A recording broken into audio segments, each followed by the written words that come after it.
Welcome to The Connection Code, a podcast about the relationships that make your life and work just a little bit better.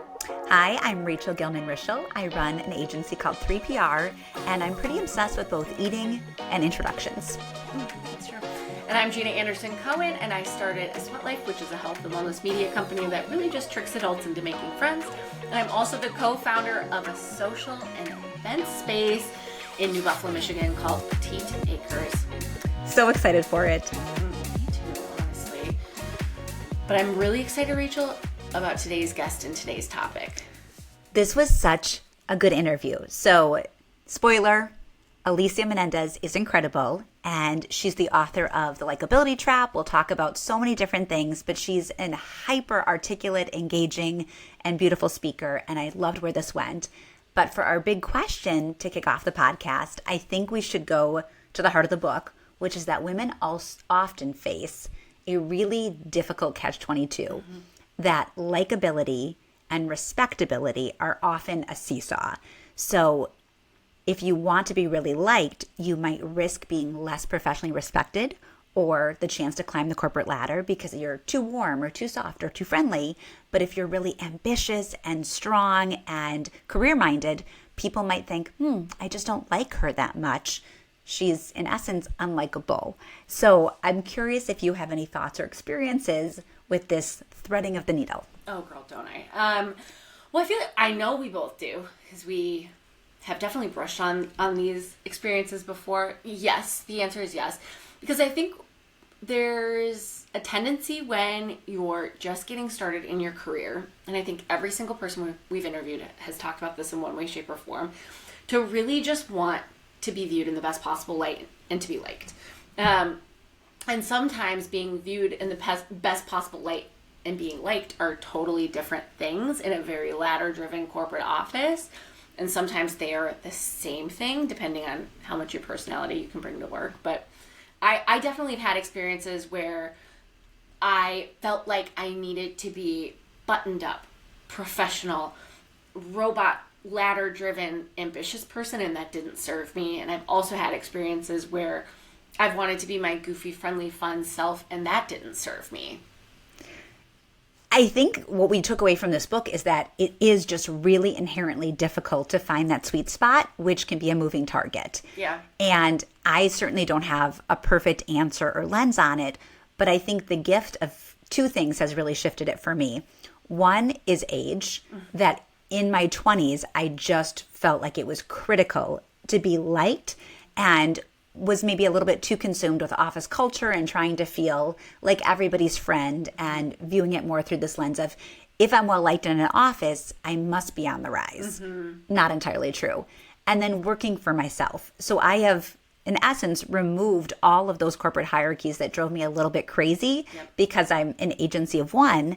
However, my clients do need to like me to work with me, and to a degree, it helps if the journalists I work with like me too. So in a different form, I'm still navigating the likability, respectability balance, but I am grateful for not being in my 20s at this point where it feels just less critical, and also having a bit of a remove from a corporate ladder. Nobody needs to promote me anymore. And so it's a gift to not have to stress out over, am I good at my job versus am I well liked within this environment?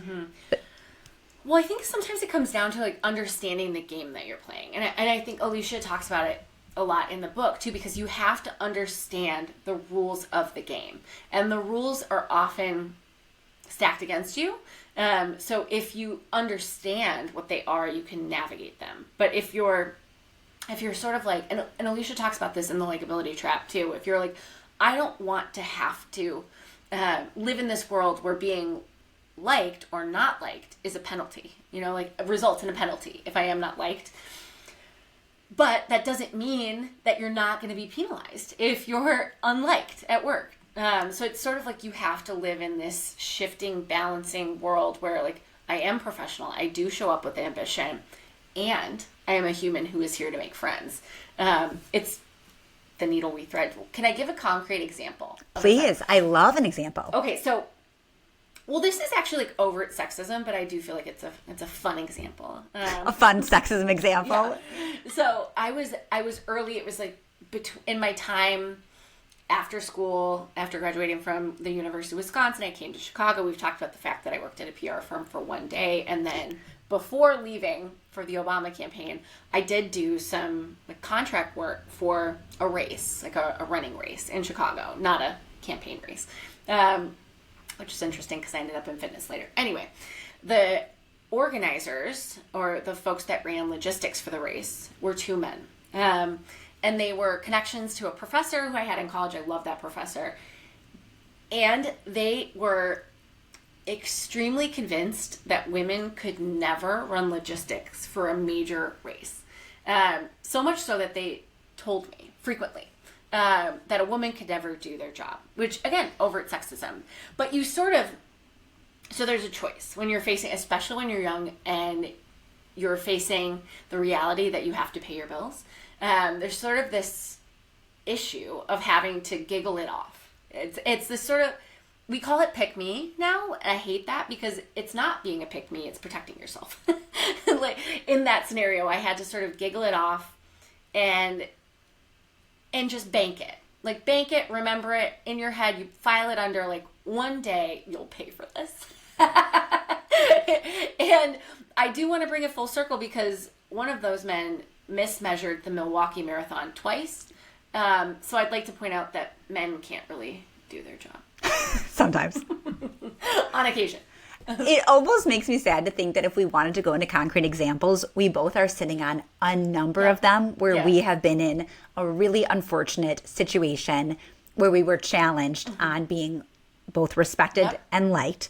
But I really feel like our discussion with Alicia covers so much of this. So let's turn it over to her and we'll deep dive. Oh, I can't wait. Here we are with Alicia. Hello, Alicia. Hi, friend. I'm so excited. Jeana and I have been really, really looking forward to this. You are on our first list of most wanted guests, so I just want you to be aware of that. And you are probably one of the smartest and busiest people I know. Let's just rattle it off. You are the co-host of The Weeknight on MSNBC. You also host an amazing podcast, Latina to Latina. You were the co-producer of a Broadway musical, Real Women Have Curves, and you're a mom, and you wrote one of my favorite books, The Likability Trap, which we're going to talk about ad nauseum. So thank you for creating space to be with us today. No, thank you so much for being such an incredible connector and such an amazing booster for other women. Yay. Well, let's do our backstory for 2 seconds because there is a fangirl route to us coming together. So you were a guest on Danielle Robey's podcast, Question Everything, and you talked about the Likability Trap. And your interview was so good that I was like, I need to know Alicia. And I convinced my book club that we should all read your book and compare our respective work experiences. And then I sent you a picture on Instagram of our book club holding it up at the restaurant. And you DM'd me back. And I was like, oh my God, we're friends. And then work kind of came together so that we actually did overlap. And I just am super honored to basically be in your orbit. But isn't there such a good lesson in that? Which is like, it is one thing to have someone say, I love your book, thank you so much. And that is lovely and appreciated every time it happens. But there is something special and different about saying, I liked whatever you did or the product you made so much that I became an evangelist for it.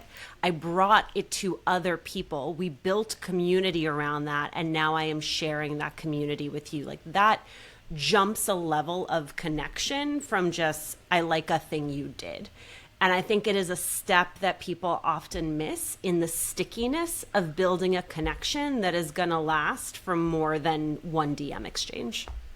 That gave me goosebumps. That was the best connection advice. Yeah, well, because it also is the missing step in friendship, too. It's going from like, hey, let's be friends to actually like doing the thing, repeating the thing, you know?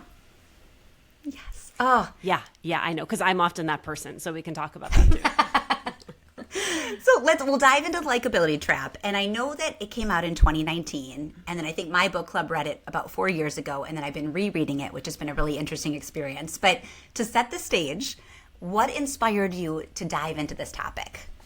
So I'm a person that cares very much about being well-liked. I am an Cancer. I'm a July birthday. For those of you who have taken a Myers-Briggs assessment, I am an INFJ. And I think being a person who cared about being well liked served me really well for the early part of my career, especially in those junior years when having people like you is a way of having people give you opportunity. But then I hit this inflection point in my late 20s, early 30s, where I found that my desire to be well liked was actually really getting in the way of my ascending and going for and getting things that I wanted. There's this really seminal moment for me where I had the opportunity to guest host The View, which was like a, dream. And I asked the executive producer for advice, and he said, "Well, just be you."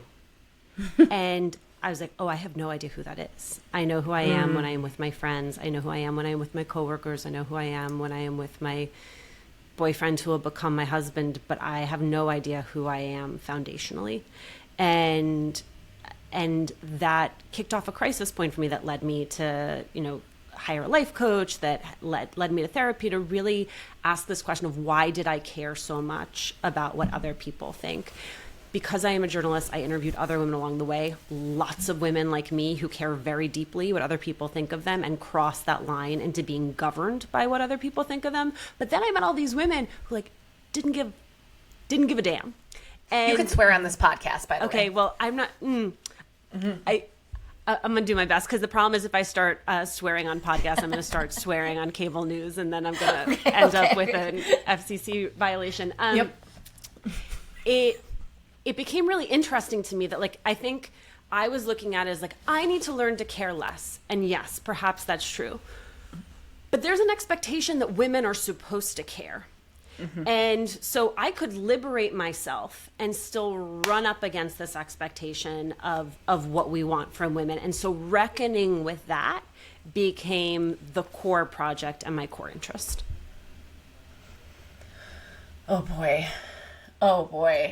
I feel like this is the first time Rachel and I have read a book together, and I also am reading your book right now, and I would say that the first emotion that I felt, and I shared this with Rachel too, while reading your book, was rage. Not at you, but at the facts that you shared. It's this sort of reckoning where you come to, oh my God, how have we been living this way? Did you get there too? Yes. And by the way, all the people who reviewed it on Amazon got it there, and either they took their rage out on me by giving it 1 star, or they took their rage out on society by giving it 5. They say don't read the reviews. I don't know who's actually has the self-restraint not to do that. No. Yeah, I mean, especially because I'm raising 2 girls. So I'm now thinking about this not only as a woman in the world, but as a mother and a role model. And so I think there's a lot of parenting advice about, encouraging your girls to be the type of girls who go for it, and the type of girls who don't care so much about what other people think of them, but we're still sending them into a world where that is going to be the expectation of them. And I also think, part of what became interesting to me about likability for women in the workplace is I really do think it is one of the final frontiers of bias, where I think we've reckoned with a lot of explicit bias that you're not allowed to say, but sometimes the things that are the most subtle are also the most insidious, because it's hard to point out. It's hard to go to HR and say, I just feel like the feedback I am being given is not about my results, or the feedback I am being given is not actually about the work, but about the way that I show up. And a lot of times the people who are perpetrating that have no idea that they're doing it. They really think they're acting in the service of someone by being like, you are great, everybody loves you, but you just don't have it. Or by being like, you deliver and your results are amazing, but you rub people the wrong way. And so I think it's the lesson to me is about all of us learning how we're contributing to this and how we can best advocate for ourselves and for others. I was reflecting back and revisiting your book, and I had a female boss years ago who was not that much older than I was. And she said, Rachel, I'm going to give you some feedback. I think that you should want to be respected more than you should want to be liked. And I was really frustrated that it was a binary. I was like, why can't I be liked and respected? Why do I have to make this uncomfortable trade-off? And as a consummate people pleaser who was always trying to work my way out of it, it landed really terribly. So I love the humor in your book and how your voice comes through, but I'm curious, from having written it and put it in the world to where you sit today 6 years later, how are you feeling about the likability trap in your own life? One observation is, I think very often people who give the advice that your old boss gave you is because they had chosen their path. And there's perhaps a little bit of resentment about the fact that they didn't get to be both. And so they want you to have to choose. And it's some of the most salient advice that I received for the book and that I'm able to give others is that when someone says something like that to you, that you can say, like, what about my behavior makes it seem as though being liked is my highest priority, and how is that impacting the results of my work? Can you draw a line for me between how I'm showing up and how it actually impacts the work? And it may, right? Like, there are examples of people being like, I know you pride yourself on being meticulous, but sometimes that shows up as indecision. 2 weeks ago you were late getting a deck to a client because you couldn't choose a font. Okay, like, now I understand that there's an actual business implication for the fact that I am so focused on details. But often people can't tell you how it's actually impacting the work, and that is when it becomes bigger. I think, though, to answer your question about the time that has elapsed, is I'm still working on this. And I love that my agent, Ryan Harbage, when he sent me out to do this project, was like, it is more interesting to read about a person who is still in process and still in formation than to read about a person who is tying everything up in a bow, because that's not how people are. Like, anyone who's like, I used to grapple with this internal crisis, but now I am fully free, I'm a little suspicious. Like, yes. There's always an echo of that person in your mind. And so for me, I think it has been incredibly valuable for me I think instead of seeing it as being well-liked, to be a person who is mindful of other people's feelings and of the impact that I have on others and the care that then I show for others. Wish more people showed up that way in the world. I love that the way you circled back to Rachel was the advice to make the person giving that recommendation say the uncomfortable thing. Say it. And if they can't say it, if they can't bring themselves to say it, then the guidance wasn't worthwhile. I love that. Okay, to follow up with the question. I love just hearing your guidance. I love getting angry and then also making it actionable along with you reading this book. And I want to know, in your work interviewing powerful women on Latina to Latina, have you noticed that they make connections in a specific way? And how does likability come into that? This is such a good question. This is the... What a compliment. Wait, when a journalist says it's a good question? What a compliment. Ooh. This is in some ways the genesis of Latina to Latina, which is I, for a few years, worked at Fusion, which was the ABC Univision cable station that was aimed at English-dominant Latinos. And so I interviewed a lot of the Latina celebs, like every actress from Orange is the New Black. Like, you can sort of imagine the time and the place. And we would have these great interviews on camera, so cameras rolling, mics on, and then we would take the mics off and we would both sort of lean in and be like, so how are you actually doing? And like, that was the best part of the conversation. And what I realize is, for those of us who operate in any way in a culture in which we are not fully identified or fully aligned, we are accustomed to doing a presentation of ourselves. Everything is always great. Everything is always on track. Everything is always exactly as we had planned. And it's only in that intimacy with another person who either has shared part of your life, part of your struggle, part of your identity, that you're able to be like, okay, here's the hard thing. And so my interest became, how do we get to the hard thing faster? And how do you create a space where you're coming in and being like, I get you and you get me, because some element of our journey is very much shared. And so to me, it's like, it's interesting at a time when there's a lot of questions around the saliency of a Latino identity or of Latinidad, that there's still something there, like something very ephemeral, something very hard to name. But I think that's true in a lot of communities, where it's like, there's something in the way that we were raised or in the culture we were raised in that gives us an instant point of connection that then we have to do the work of building out from there. But if you can like preserve and identify that nucleus, I think there's still real value in that.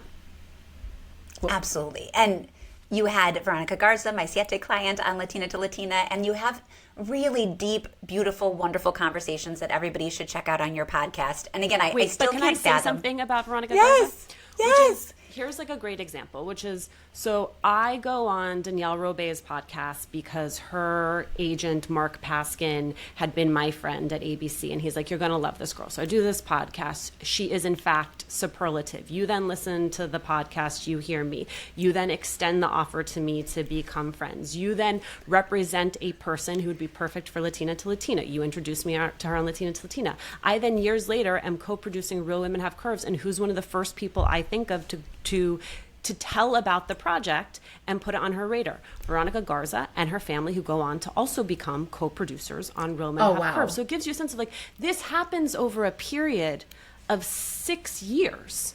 Like these, I think sometimes people think that connections are supposed to manifest results in a matter of minutes, hours, weeks, and that's just not how it works. So like, thank you for Veronica Garza. Like it's when this works properly, it's constantly moving in two directions. I can't thank you enough for saying this, because I'm always trying to illuminate my theory of connection, which is that you plant seeds and you water them, and over time something really beautiful can grow. But the expectation that it's instantaneous only sets people up for failure, and transactional relationships will only be just that. And you or I came into your world or vice versa, because I genuinely was like, Alicia is very bright and very articulate, and she's naming something that I personally struggle with, which is trying to thread the needle of, I want to be respected as a professional, and I really want to be liked because that's part of who I am, and I want to connect with people all the time. And so I felt really drawn to you. And then one part of this is that I was in New York with Veronica Garza and Linda Garza, and Linda loves you and was like, do you think that we could just have coffee with Alicia? And I was like, it doesn't hurt to ask. So we went out for coffee, and you were so great, and it was such a love fest. And I think that, again, meeting in person is the highest form of connection. And that was really seminal in your relationship with the sisters. And I've watched this musical thrive and this collaboration come to life. And I'm like, this is connection in action. And now I text Linda every day, and she's like, should have never met for coffee with this girl. No, you are such a Siete VIP, and everybody there loves you because of who you are. But again, this was a multi-step relationship builder. I will say, though, I do think that there's room for transactional relationships. And I think the differential for me is when both people know it's a transactional relationship. And like a work one-night stand?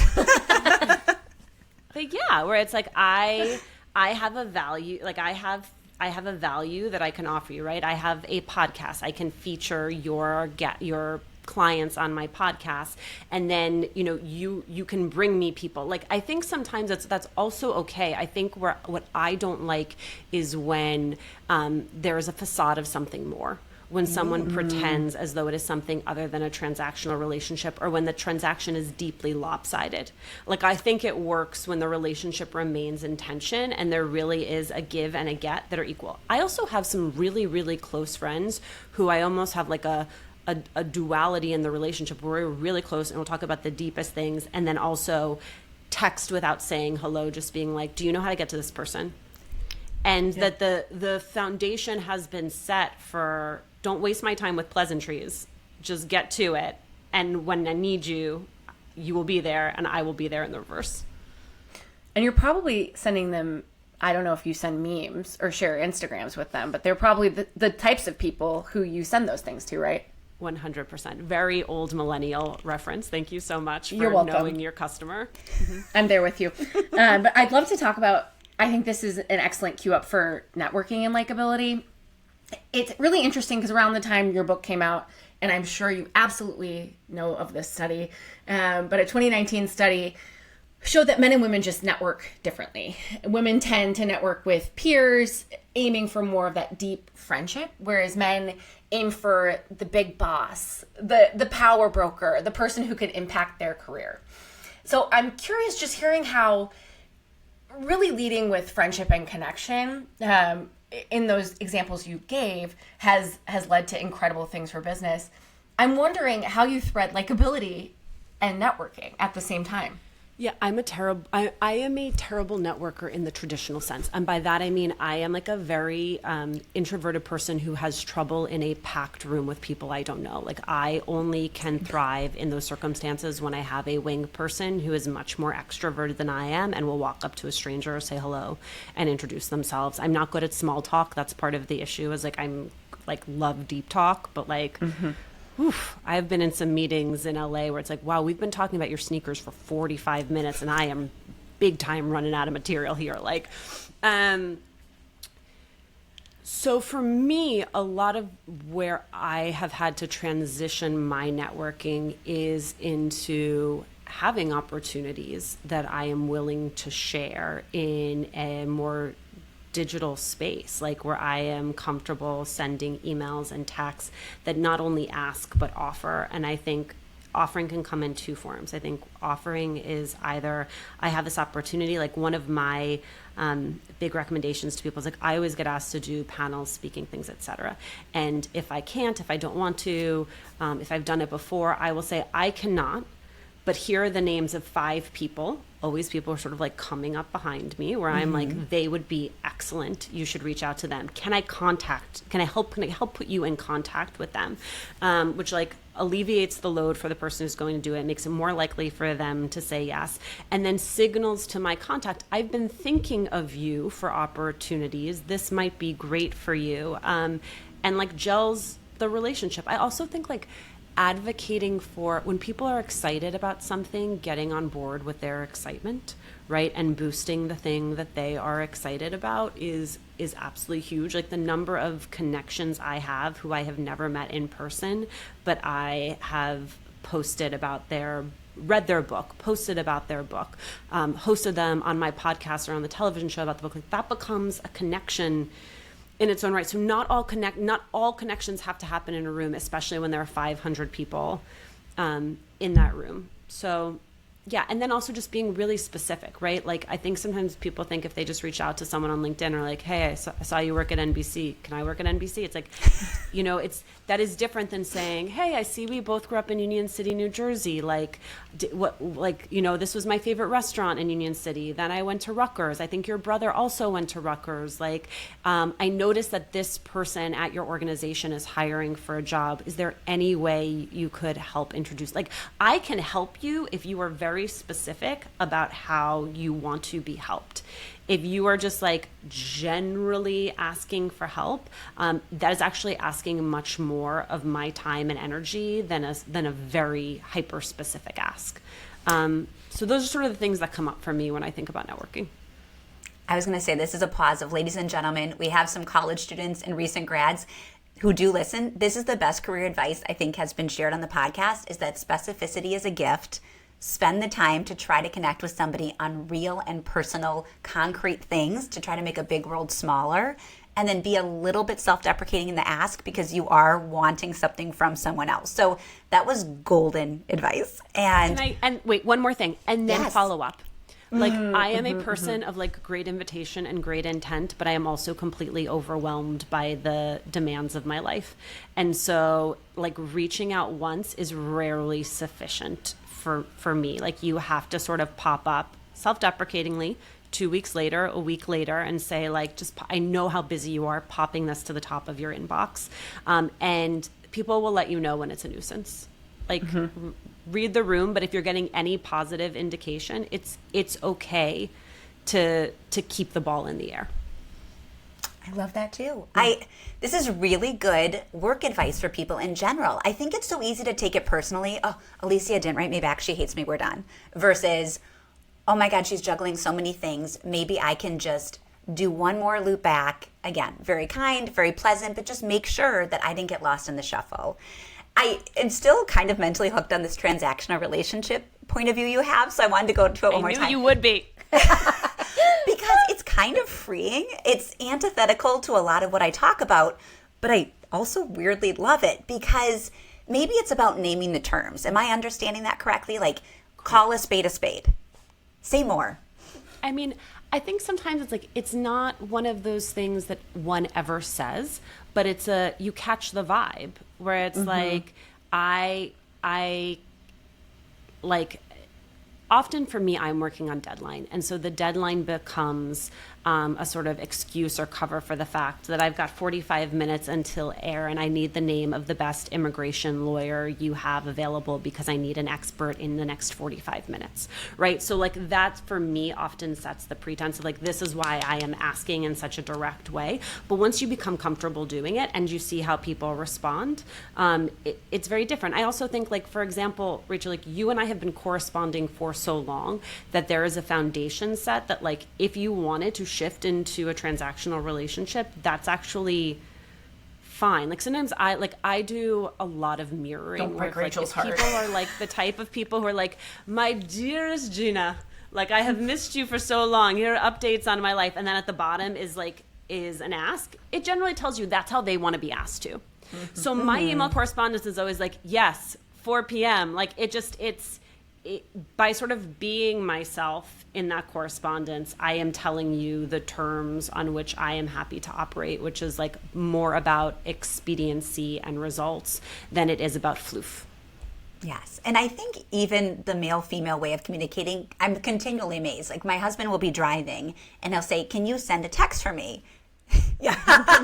And so I'll write the text and I'll say, would you like an exclamation point? And he looks at me like I'm nuts. And he's crazy? like, why would I add an exclamation point? I'm like, so you don't look like a psychopath.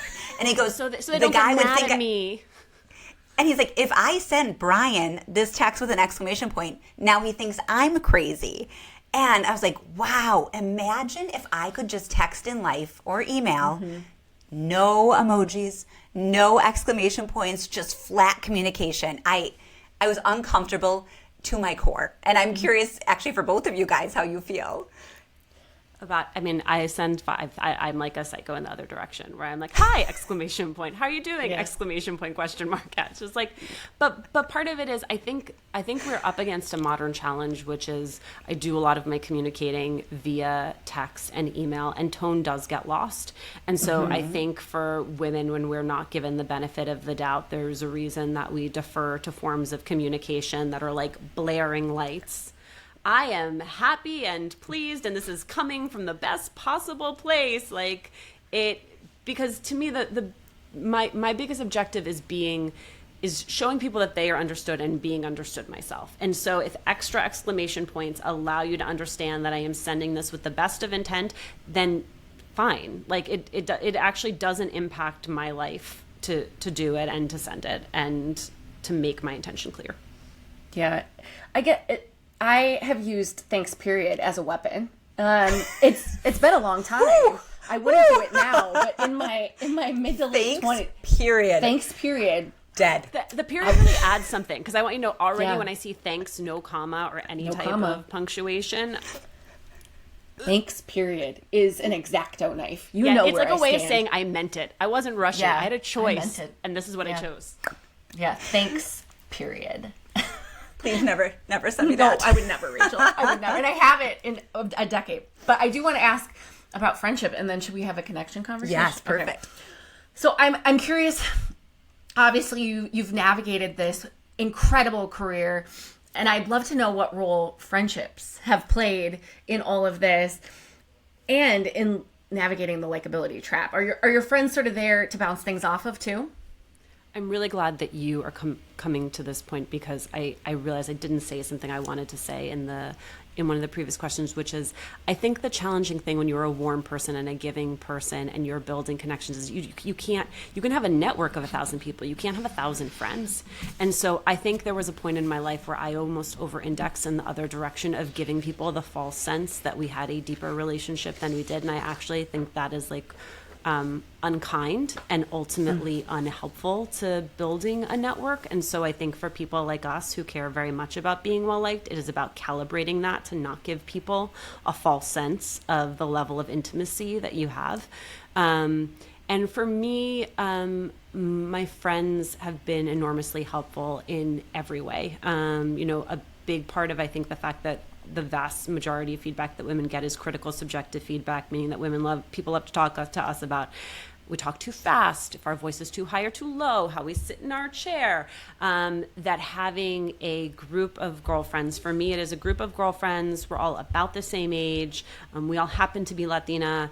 We work in sort of overlapping concentric circles of industry and work where I can come and say, this thing happened and this was the feedback that I got, and I need you to tell me whether or not it sounds like something that I need to metabolize and implement, or if it is something that I should just ignore. And so this group needs to be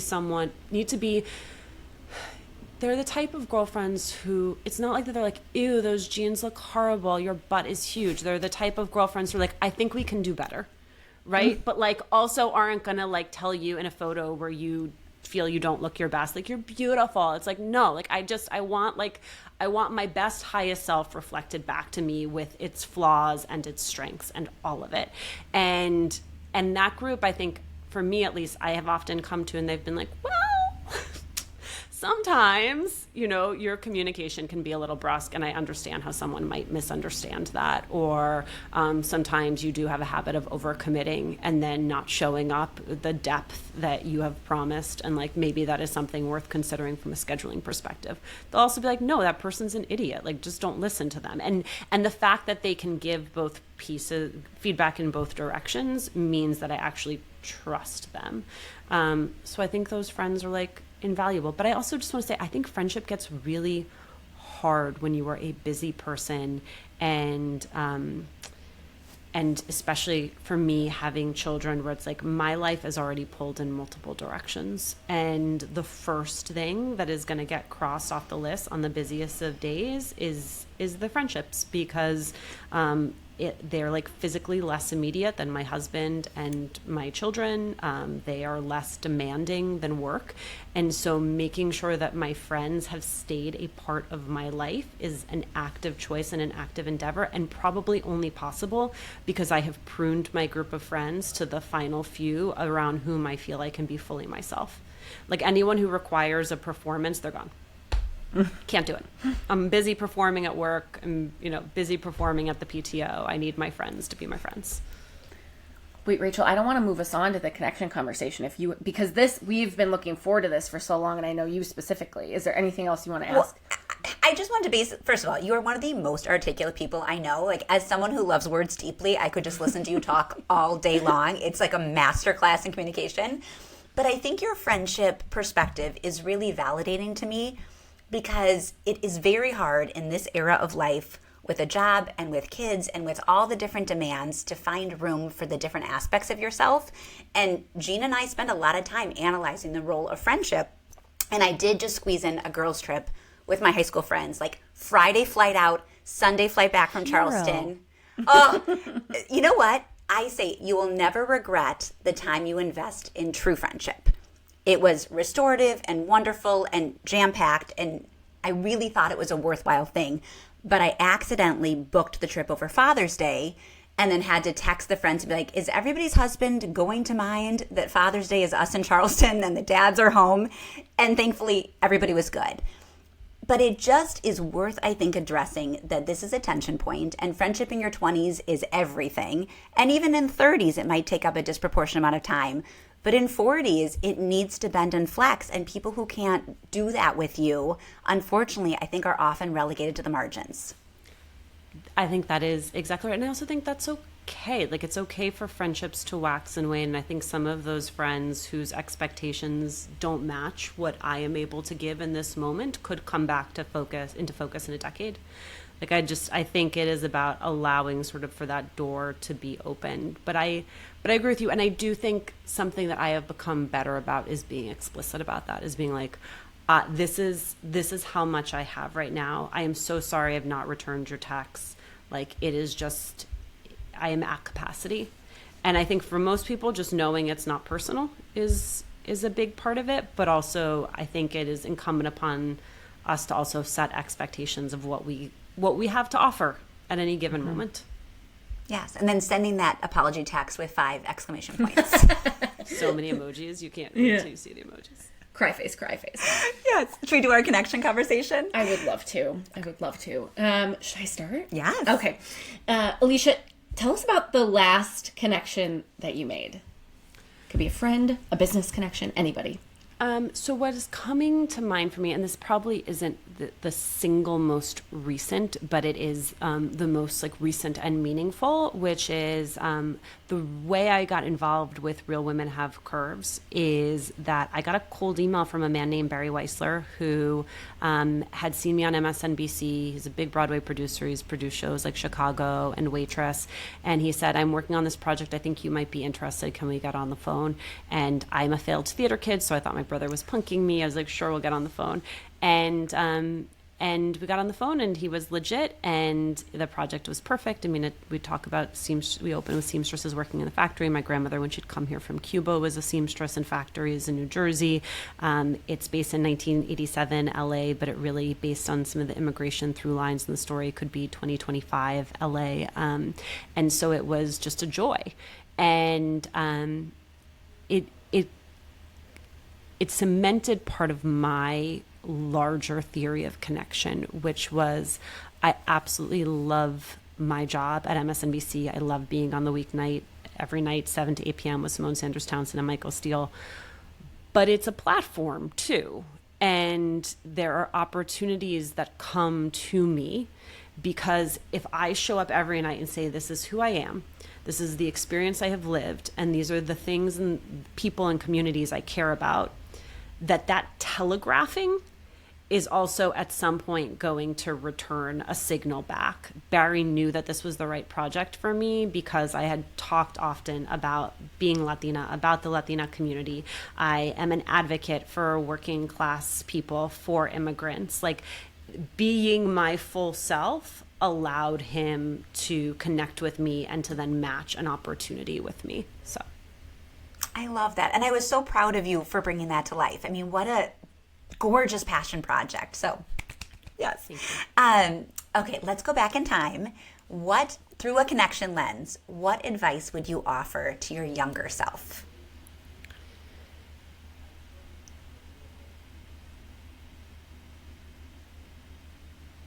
This is for my younger self, but it is coming into real focus in these last few weeks as we wind down Real Women, which is if someone you know is launching a product, a business, a show, and you want to support them, you need to support them as early as possible. The impact of early support is radically different than the impact of coming in once something is already a success or a failure. So even my showing up today on your podcast is about the fact that I know that this podcast is going to grow and be phenomenal, but it is in its infancy right now. And so the support I can offer you is going to be of much greater value to you now than in 3 years when you've already had Oprah on the podcast and I'm begging to come on it. Like that's not an asset to you.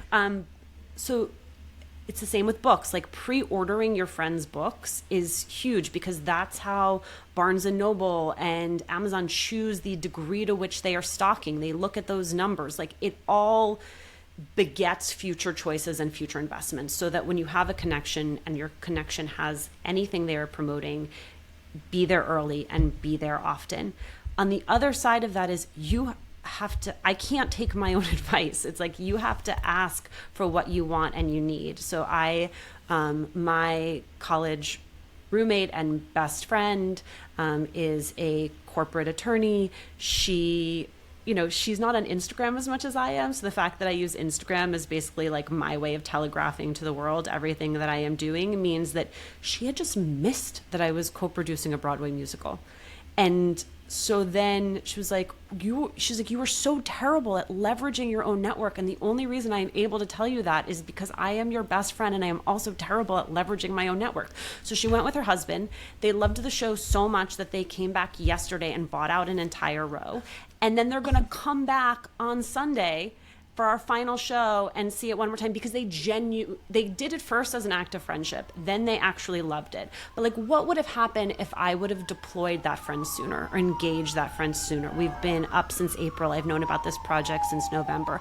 In my mind, she's busy. She's not traditionally been a theater person. I thought everyone was on Instagram as much as I was. But like, it was a reminder to me that you have to ask and you have to telegraph your need across platforms because I was over reliant on one, and that was a mistake. So my younger self from 3 weeks ago. Yes. Yeah. No, that's the early advice. That's going to sit with me quite a bit. And you're completely right that people who show up in the nascent stage of a venture are really, they have outsized impact. It means a lot to have early believers. And we are so grateful that you're on this podcast before Oprah, because she's next week and it would be awkward. So thank you. But I think, to your point, there is a vulnerability in reaching out to your network to say, hey, everybody I know, I'm doing this thing that I haven't done before. I don't even know how it's going to go. Could you just get on board with this untested big new venture? And I'm like, I didn't email everybody in my life and say I'm launching a podcast. I put it on Instagram and I put it on LinkedIn. And I called my mom and I sent it to our family text chain. But and that's I was like, not the people who that's not the people of Uber success. And I think we just need to get clear and honest about that. And I have to be honest with myself about that, because this is one of my Achilles heels, which is I do not like to ask for anything. I do not like to ask for help. I do not like to ask for support. And that's fine if you want to do middling level projects forever. But if you want things that actually build an audience, you need to inform your core audience that there is I think we talk so much about funding and angel investing. And I think the way that people like the three of us need to think about this is I am asking for an angel investment of your time.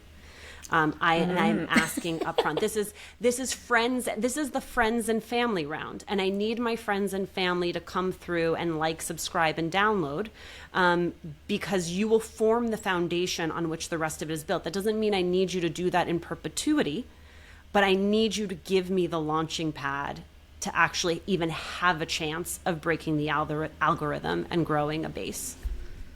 What I love about that, Alicia, is not to circle back to the advice you gave to recent grads who emailed you. It's the same advice. It's 100%. The specificity 100%. In the ask.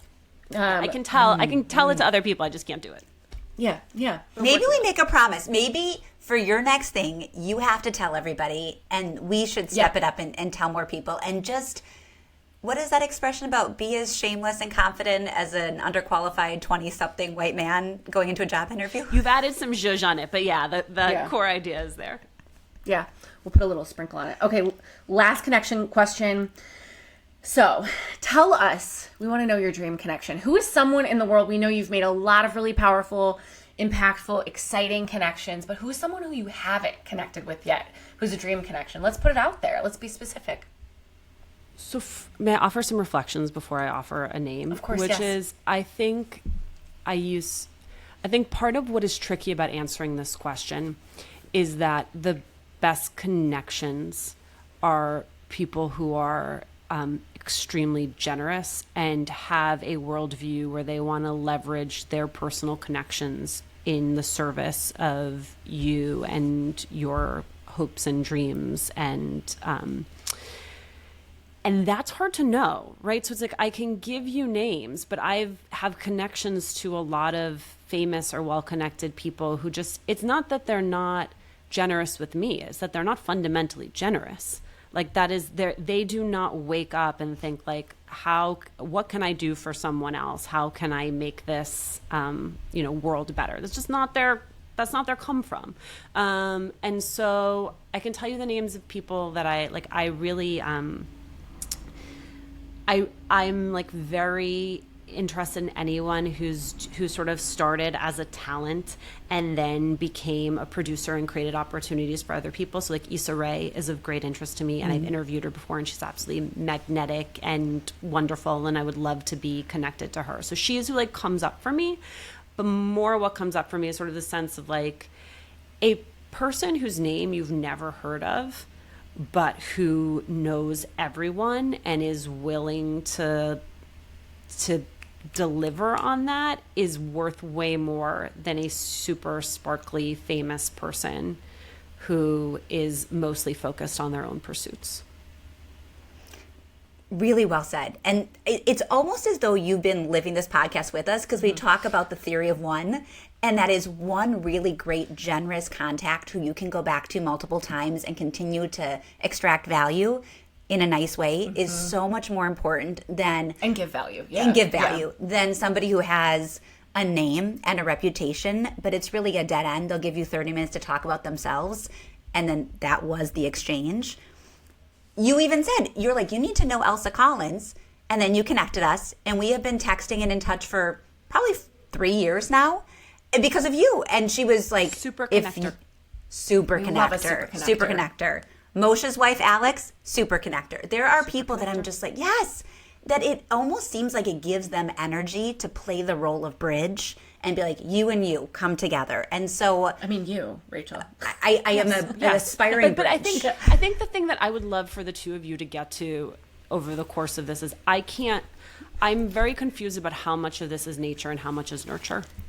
Like how much of this can actually be taught, because part of this is my anxiety at work, just constantly thinking about all the people I know and like what they could need or want at any given moment.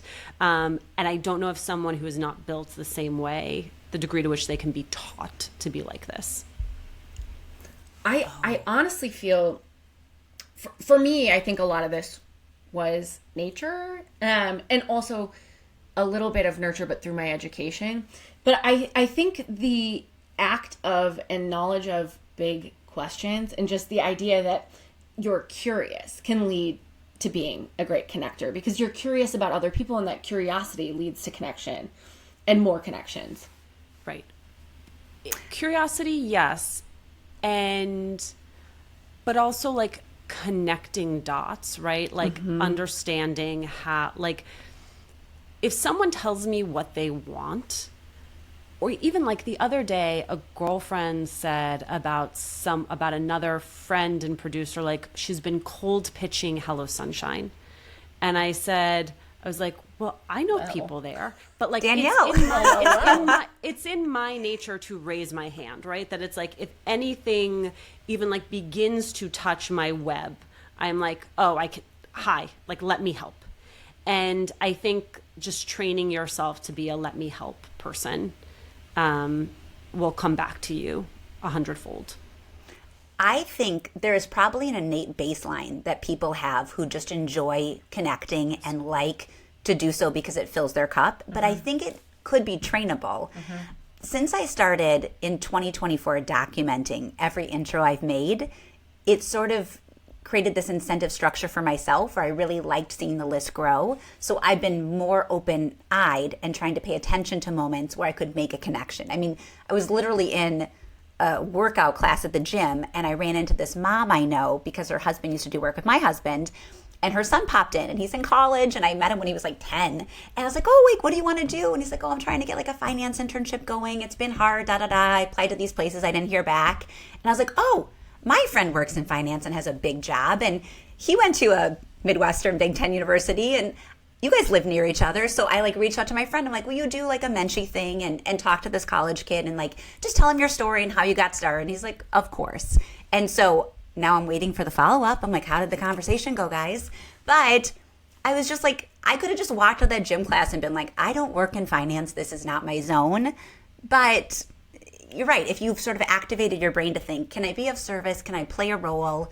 Let me just do so. So if he makes it in finance, I'm ready for my cut. You're welcome. You get a commission. You're welcome. You're welcome, buddy. There's never commissions, but it's goodwill. I'm banking goodwill. Okay, let's pour compliments over Alicia. Any final thoughts and thank yous for? I think I've been sufficiently complimented. We're good. No, never. I just adore you. Yeah. Thank you for doing this with us. Oh, let's plug, even though we talked about it, where please. can people find you and marvel in your goodness? On Instagram. Instagram. Clearly. You can find me on Instagram at Alicia Menendez XO, because I'm still trying to convince the Alicia Menendez who lives in Spain and goes on incredible vacations to give me her handle. One day she will grow tired of this platform and move to TikTok. But, most of where I am is weeknights. Turn on MSNBC if you are too young to have cable. There are a whole variety of ways to watch our programming, including Sling TV and the internets. And we clip everything for social, and YouTube has become increasingly a place where we are making sure our content lives. But, we're having conversations about what is happening in the world and giving context to it in a way that I hope is helpful, because there's so much going on right now that there's a natural instinct to tune out. And I think it's just never been more important that people are tuned in and armed with good news and good information and a sense of where they can help and where they can plug in. And your podcast and your book. And my podcast, always Latina to Latina. We have episodes on Mondays and a huge catalog. So go listen to some of those episodes. Yes. Read the book. I will leave you a 5-star review on Goodreads today because I just finished. And the best review. Thank you so much for being here with us. Thank If you could This meant reference a the lot. people who gave bad reviews, if you could be like, I just want to jump in here and say that John is an idiot. And that the fact that the cover of the book came dirty is not the responsibility of the author, but this review reflects poorly on the author. I would really appreciate that. We can rabbit hole this we'll all do day it. long. We'll find all the Johns and support. But again, early adopter of this book, it is still so relevant and salient. And I think for women, it's an important read to understand that the deck is sometimes stacked, but that doesn't mean we can't play through. Thank you both so much. Thank you. What an incredible conversation with Alicia. Rachel, I feel like we both are like mid sleepover party vibe right now. Like, chin on our hands, like Loved her. Yeah, Yes. loved her. It was my favorite part. I'm so sorry to cut you off. My Please tell me your favorite part. I just loved hearing her voice after having her read to me for the past week and a half while I was on my dog walks. I listened to the Likability Trap, which she read on Audible. You should listen to it too, or read it. And just hearing her again in that conversational way was so beautiful. What was your favorite part? It is hard to narrow down because I think she touched on some really incredible career advice as well as friendship perspective. But I think what's going to stay in my brain for a long time is being an early adopter and supporter. And it's something I hadn't fully considered, but it's true. If you jump on the bandwagon when something is already successful, it's great, but your impact is lessened by the fact that that train has left the station. And it's so great that you're following along, but you didn't really change things for somebody. And if something has derailed and now you're trying to help, it's a little bit too late. But think about when you post something, as a silly example. Say you post something kind of vulnerable on social media. You really notice the first comment, the second comment, before you're sure that it's landing properly. You are so grateful for anybody who comes in and says, thank you for sharing, or this really resonated, or I appreciate your candor. I think it's a blown out version of that same thing. If somebody can support your venture, your vulnerability, your big endeavor in those early stages when it still feels kind of like untested and unsure, those people are the best and you're really grateful for them. And I think this is a reminder for me when anyone in my life is doing it, don't wait. Just post the support, send the note, advocate for them. Be that, what do they always say? Like, be the person in the room that speaks the name of other women who aren't there on their behalf. So I want to be a speaker upper for others. So thank you for that inspiration. Oh my gosh, I love that too. Should we do show and tell? Let's show and tell. Rachel, what'd you bring for show and tell today? This is a little bit of kismet with a good deed. So I had my girls, my twin daughters, we went to a coffee shop recently on a Saturday morning and happened to run into a former client of mine named Norm, who runs the Escape Pod agency over sort of in like West Loop area. And at one point, Norm and I worked on a project together many years ago. Then he brought me on to do PR. So we've been in each other's orbits for, I would say, coming up on 20 years. Wow. And I just happened to see him at this coffee shop with his wife and baby. And we're chit-chatting and he's saying hi to the girls. And I mentioned that Shira, going into 6th grade, really loves to create content and thinks that one day she and her friend Aria want to open their own business where they make content for brands, as she said, for good. Like women-owned businesses or small businesses. They have really beautiful ambitions. And to Norm's credit, he said, we actually have a very cool content creation studio in our office. Why don't I give you guys a tour? Oh my God. I know. Because what does someone really want to do beyond giving 6th graders a tour? Norm did it. So last Friday, we had family field trip, and it was me and my husband, the twins, and then Shira's friend Aria. And we went to the escape pod on a Friday afternoon, and Norm greeted us and gave us the soup to nuts tour of his agency, which is so cool. Golf simulator, amazing snacks, multiple kitchens, cameras that cost half of a college tuition. We met women who worked there who were so happy to answer Shira and Aria's questions. The girls took notes the whole time. One of the notes is, must have good snacks when you open your own agency. Norm was so generous with his time. Everybody there couldn't have been nicer. And the girls, you could literally see the inspiration taking hold. We ended up going out to dinner. Have to say Maxwell's Trading, the best. Impromptu walk-in. Thank you, Erling, for the last-minute table. But Shira and Aria decided on the name of their agency, brainstormed a logo, came home, had a sleepover. Ruben helped them design it. They made business cards. It's called Beyond Studio.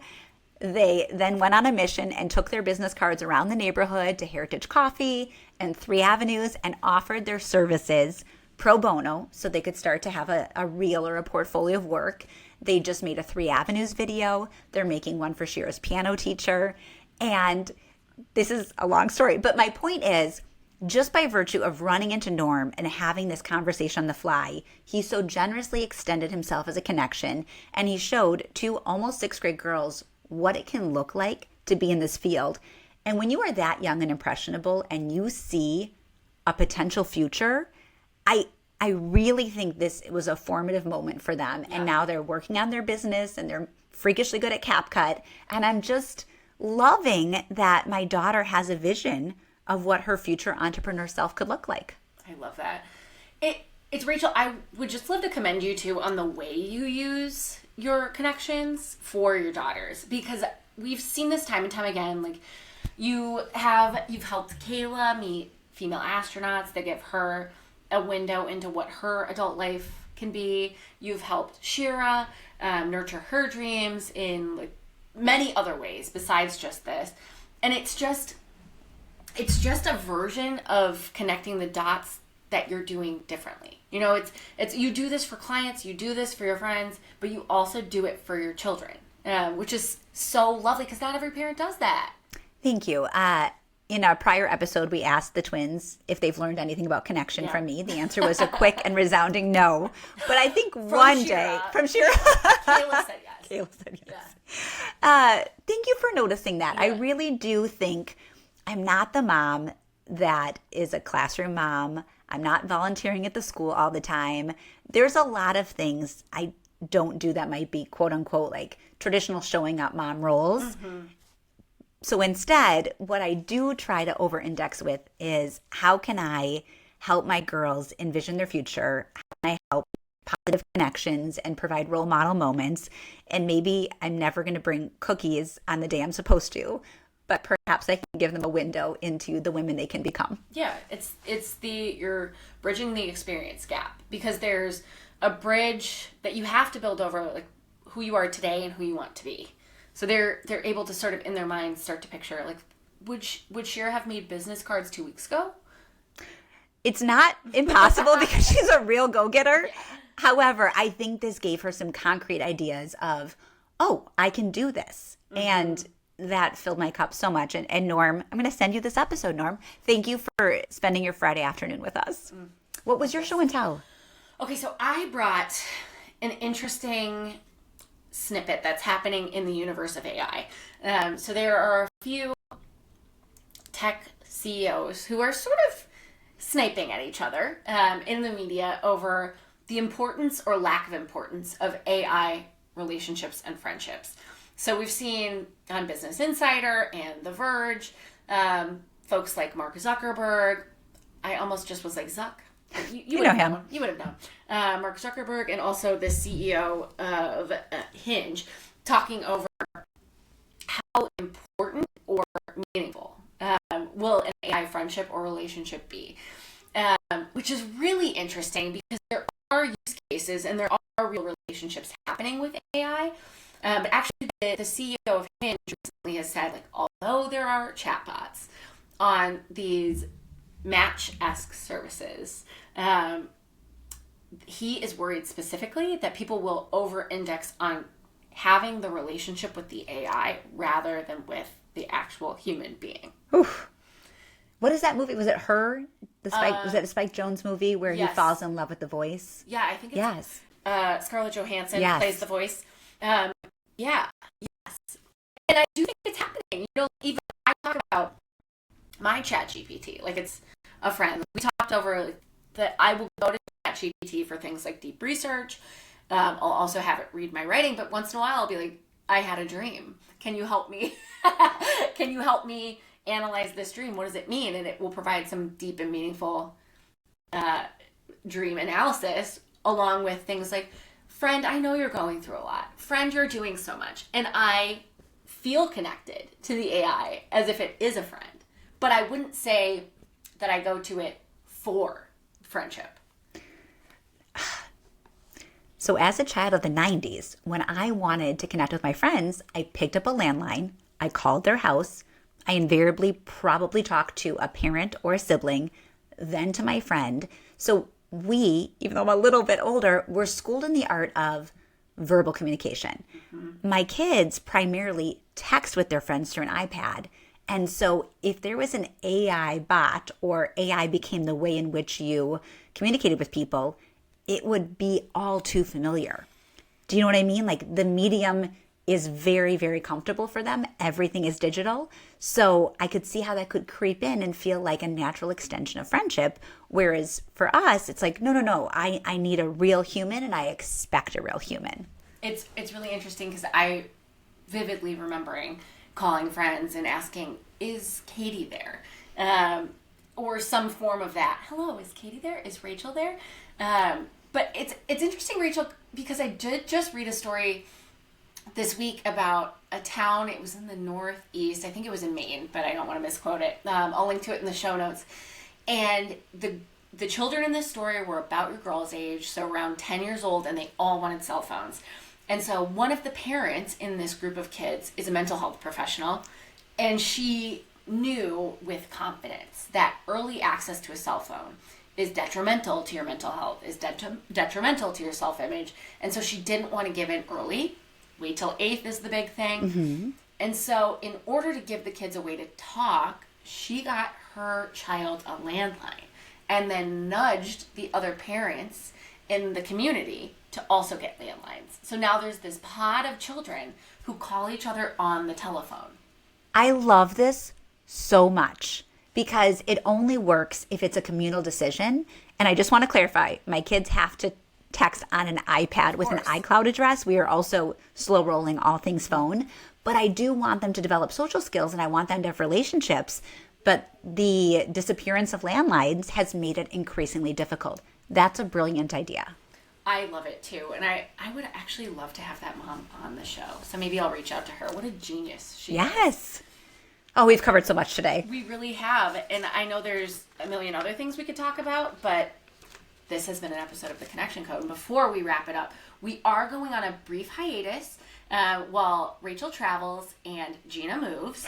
So we'll take a couple weeks off and then we'll be back with regularly scheduled episodes. I'll miss you. I'm going to miss you. We'll still talk. Yeah, obviously. For sure. But we'll be back in the July range. In the July adjacent timeline. The Julys. In the Julys. But this has been an episode of The Connection Code, a podcast about friendship, networking, everything in between. And it's produced by two friends and connections, Rachel Gilman-Rischel and Jeana Anderson-Cohen. Please follow us on all of the places that you follow people. Instagram, LinkedIn, using our full names. And we would really love it if you'd leave us a rating or review or even a comment on Spotify if you enjoy the podcast or have anything to say. We read those and we really like you. Thank you. Oh, and thanks I'm so sorry. I forgot to thank Ben. Thanks to Ben Cleaver, yes, who edits this podcast. Thank you to Jerry. Oh, yes. Quick aside. Just as we were starting our interview, there was a team of construction workers who were using a jackhammer. And at the 12-minute mark, we panicked. And I said, Jeana, I'm running outside. I'm going to see if they might delay their work. So I met Jerry, the foreman, and I sheepishly explained that we were recording a podcast with somebody I was really excited about. Could they give us a 30-minute window of silence? And they conferred and agreed and said, please give us a shout out. And I said, I will tell our audience that the very handsome construction workers generously paused their drilling for 30 minutes for our podcast. So thank you, Jerry and team. And if you don't ask, you don't get. Absolutely. Thank you, Rachel. Thanks, Jeana. Bye.